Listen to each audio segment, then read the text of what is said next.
अबू नसर अल-सय्याद नामी एक शख्स अपनी बीवी और एक बच्चे के साथ गुर्बत व इफलास की जिंदगी बसर कर रहा था। एक दिन वो अपनी बीवी और बच्चे को भूख से निढाल और बिलकुत्ता रोता घर में छोड़कर खुद गमों से चूर कहीं जा रहा था कि राह चलते इसका सामना एक आलमदीन अहमद बिन मस्कीन से हुआ, जिसे देखते ही अबू नसर ने कहा, ए शेख, मैं दुखों का मारा हूं और गमों से थक गया हूं। शेख ने कहा, मेरे पीछे चले आओ, हम दोनों समंदर पर चलते हैं। समंदर पर पहुंचकर शेख साहिब ने इसे 2 रकत नफल नमाज पढ़ने को कहा। नमाज पढ़ चुका तो इसे एक जाल देते हुए कहा, इसे बिस्मिल्लाह पढ़कर समंदर में फेंको। जाल में पहली बार ही एक बड़ी सारी अजीम अलशान मछली फंस कर बाहर आ गई। शेख साहिब ने अबू नसर से कहा, इस मछली को जाकर फरोख्त करो और हासिल होने वाले पैसों से अपने अहल खाना के लिए कुछ खाने पीने का सामान खरीद लेना। अबू नसर ने शहर जाकर मछली फरोख्त की। हासिल होने वाले पैसों से एक पीने वाला और एक मीठा पराठा खरीदा और सीधा शेख अहमद बिन मस्कीन के पास गया और इसे कहा कि हजरत, उन परोठों में से कुछ लेना कबूल कीजिए। शेख साहिब ने कहा, अगर तुमने अपने खाने के लिए जाल फेंका होता तो किसी मछली ने नहीं फंसना था। मैंने तुम्हारे साथ नेकी गोया अपनी भलाई के लिए की थी, ना कि किसी उजरत के लिए। तुम ये पराठे लेकर जाओ और अपने अहल खाना को खिलाओ। अबू नसर उठे लिए खुशी अपने घर की तरफ जा रहा था कि इसने रास्ते में भूखों मारी एक औरत को रोते देखा, जिसके पास ही इसका भी हाल बेटा भी बैठा था। अबू नसर ने अपने हाथों में पकड़े हुए परोठों को देखा और अपने आप से कहा कि इस औरत और उसके बच्चे और उसके अपने बच्चे और बीवी में क्या फर्क है? मामला तो एक जैसा ही है। वो भी भूखे हैं और ये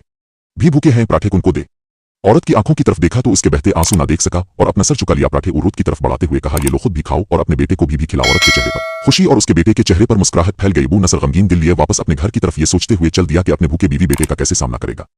घर जाते हुए रास्ते में इसने एक मनादी वाला देखा जो कह रहा था, है कोई जो इसे अबू नसर से मिला दे। लोगों ने मनादी वाले से कहा, देखो तो यही तो है अबू नसर। ने अबू नसर से कहा, तेरे बाप ने मेरे पास आज से 20 साल पहले 30,000 दिरहम अमानत रखे थे, मगर ये नहीं बताया था कि उन पैसों का करना क्या है। जब से तेरा वालिद फौत हुआ है मैं ढूंढता फिर रहा हूं कि कोई मेरी मुलाकात तुझसे करा दे। आज मैंने तुम्हें पा ही लिया है तो ये लो 30,000 दिरहम, ये तेरे बाप का माल है। अबू नसर कहता है, मैं बैठे बिठाए अमीर हो गया, मेरे कई घर बने और मेरी तिजारत फैलती चली गई। मैंने कभी भी अल्लाह के नाम पर देने में कंजूसी ना की, एक ही बार में शुक्राने के तौर पर हजार दिरहम सदका दे दिया करता था। मुझे अपने आप पर रश्क आता था कि कैसे फराखदिली से सदका खैरात करने वाला बन गया हूं। एक बार मैंने ख्वाब देखा कि हिसाब किताब का दिन आन पहुंचा है और मैदान में तराजू नस्ब कर दिया गया है। नादी करने वाले ने आवाज दी, अबू नसर को लाया जाए और उसके गुनाह और सवाब तोले जाए। कहता है, पल्ले में एक तरफ मेरी नेकियां और दूसरी तरफ मेरे गुनाह रखे गए तो गुनाहों का पल्ला भारी था। मैंने पूछा, आखिर कहां गए हैं मेरे सदकात जो मैं अल्लाह की राह में देता रहा था? तोलने वालों ने मेरे सदकात नेकियों के पल्ले में रख दिए। हर हजार दिरहम के सदका के नीचे नफस की शहवत, मेरी खुद नुमाई की ख्वाहिश और रियाकारी का मुलम्मा चढ़ा हुआ था, जिसने इन सदकात को रोई से भी ज्यादा हल्का बना दिया था। मेरे गुनाहों का पल्ला अभी भी भारी था। मैं रुपा और कहा, हाय रे, मेरी नजात कैसे होगी? मनादी वाले ने मेरी बात को साना तो फिर पूछा, है कोई बाकी इसका अमल तो ले आओ। मैंने साना एक फर्शा कह रहा था, हाँ, इसके दिए हुए 2 परोठे हैं जो अभी तक मीजान में नहीं रखे गए। वो 2 परोठे तराजू पर रखे गए तो नेकियों का पल्ला अल्फाटे जरूर, मगर अभी ना तो बराबर था और ना ही ज्यादा। मनादी करने वाले ने फिर पूछा, है कुछ इसका और कोई अमल? फरिश्ते ने जवाब दिया, हाँ, इसके लिए अभी कुछ बाकी है। मनादी ने पूछा, वो क्या?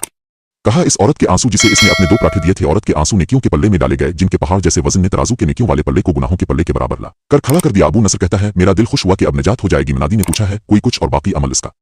फरिश्ते ने कहा, हाँ, अभी इस बच्चे की मुस्कुराहट को पल्ले में रखना बाकी है। जो पराठे लेते हुए इसके चेहरे पर आई थी मुस्कुराहट किया पल्ले में रखी गई नेकियों वाला पल्ला भारी से भारी होता चला गया। मनादी करने वाला बोल, अल्फाटे, ये शख्स नजात पा गया है। अबू नसर कहता है, मेरी नींद से आँख खिल गई और मैंने अपने आप से कहा, ए अबू नसर, आज तुझे तेरे बड़े बड़े सदकुहे नहीं बल्कि आज तुझे तेरी 2 रोटियों ने बचा लिया।